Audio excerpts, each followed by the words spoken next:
नमस्कार सर्वांना. हट्ट पूर्ण केला नाही की मुलं चिडतात, उलटं बोलतात. 3 गोष्टी करा, राग शांत होईल, गुणी होतील मुलं.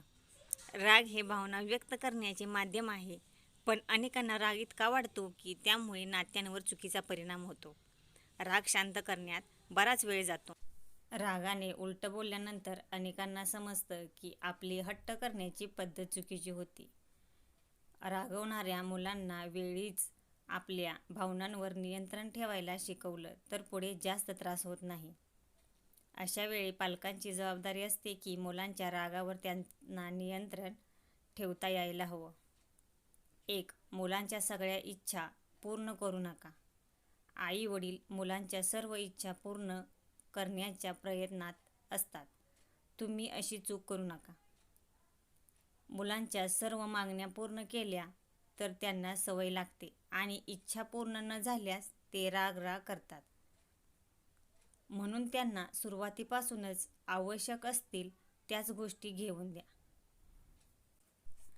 मुलांना रागात काहीही बोलू नका.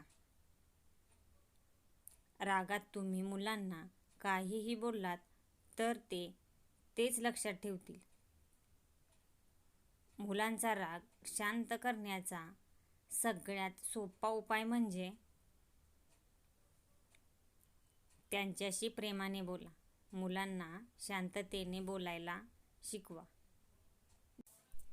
जर तुम्ही त्यांच्यावर रागावलात तर ते स्वतःही तशीच प्रतिक्रिया देतील. त्यांचे ॲग्रेशन लेव्हल जास्त वाढू शकते. 3. ॲग्रेसिव्ह मुलांना एकटे सोडू नका.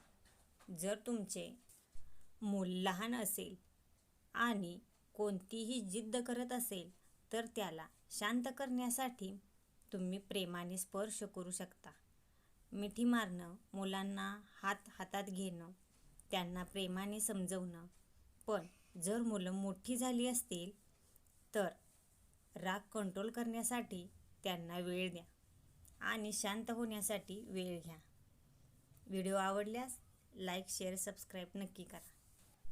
व्हिडिओ पाहिल्याबद्दल धन्यवाद. असेच नवनवीन माहितीचे व्हिडिओ पाहण्यासाठी आमच्या चॅनलला नक्की सबस्क्राईब करा. थँक्यू.